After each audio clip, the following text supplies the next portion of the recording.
So this is pretty crazy. Just 2 years ago, this 27,000 mile Acura Integra Type R from 1998 sold for $65,500 on Bring a Trailer, and that's just insane. Consider that this cost new in 1998 $23,000 or something like that. So it would have been a great investment if you bought it brand new. But it's crazy how these prices for these type of cars, the Type Rs, the old Hondas and the Acuras, it's called Hondas in Europe and Acura here, but it's the same, essentially the same car. How that market has really exploded, and they bring prices like this right here. You can see the comments from the readers here of this sale, what they said, and the most liked comment was this one right here.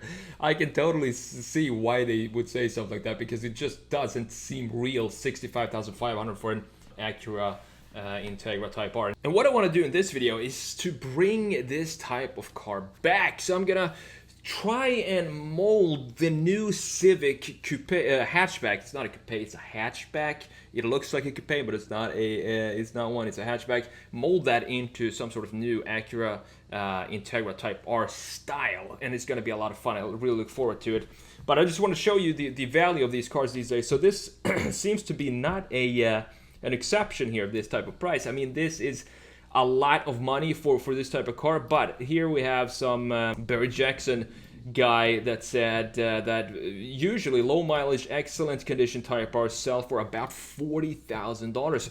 And the thing is, I don't think these type of cars are going to go down in value. If this guy who bought this for $65,500, 27,000 miles, it seems like the miles are a little too high to bring this type of price. But at the same time, it's an Acura from the late 90s, so only have 27,000 miles on that. Seems pretty low at that if you consider that as well. But I think if he keeps the miles low and he keeps the condition of this car as it is, in mint condition, he's going to be able to sell this in maybe a decade or so for more than 65, maybe close to 100 or something for collectors. Because think about this, when this car was in its prime, that generation, or those type of people, when they were teenagers and really wanted this car, they are now grown up and they have the money to spend on the car that they wanted when they were younger. I think that has a lot to do with it as well. But let's have a look at the Type R here, Integra, and let's see what we can do with this redesign here. So it's a cool design. I like this two-door style, and it has a really sloping, it has almost like a chiseled look when you look at it from a side view. What I mean by that is, if we draw two lines like this, you can see that they get narrower and narrower the further this way we go. That's kind of what I like about this design. It's a very simple design.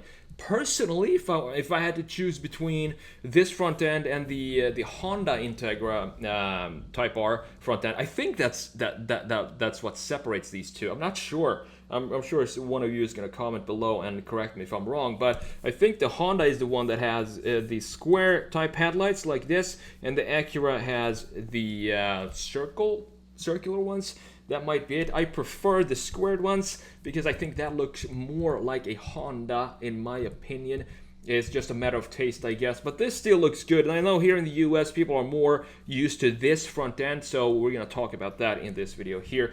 And you can see that it has kind of this melted cheese design going on here. There's not a lot of sharp edges here. We have a line going right here, which you can barely see since this is in the champion white color here, so it's kind of hard to tell the lines here. And then we have the typical thin A-pillar right here, and the typical thin C-pillar right there as well. Typical for early 90s to, yeah, the entire 90s basically. All the cars looked like this. They had a lot of softness going on in them, and not so many key sharp lines going on in the front end and anywhere on the cars here. So it's going to be a lot of fun. Let's jump in and let's get started with the redesign right here. So a couple of basic stats of the Type R is that it was equipped with a 1.8 liter four-cylinder VTEC, of course, engine that produced nearly 200 horsepower, which was pretty much for the time, and it was mated to a close ratio of 5-speed manual transmission.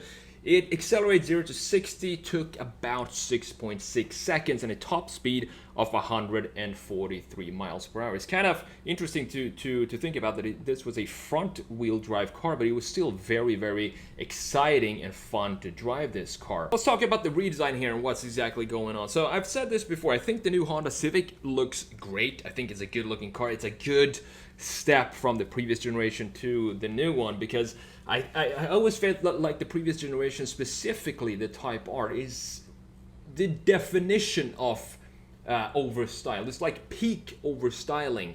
You can't add more fake vents or angles, specifically if you look at it from a rear view. So it's refreshing to see Honda dial it back a little bit, taking a deep breath and just removing.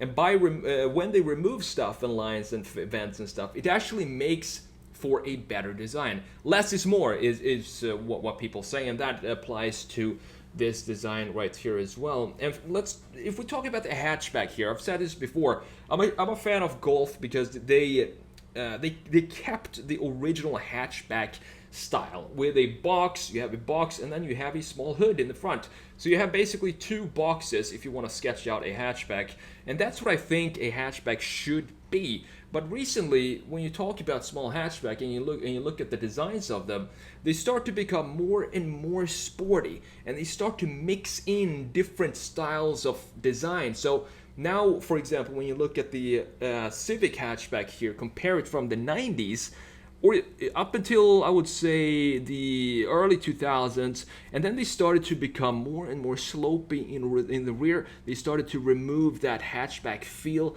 and today, the new 2022 Civic hatchback here, it looks more like one of these sportback designs that Audi has. For example, the A3, I don't know if A3 Sportback exists, it doesn't exist here, but the A5 Sportback, for example, which is supposed to be I guess a sedan, but since they're adding a more sloping roofline, they call it a Sportback, and to get it more of a sporty profile, I guess. And I think that's what's happening to the Civic hatchback here as well.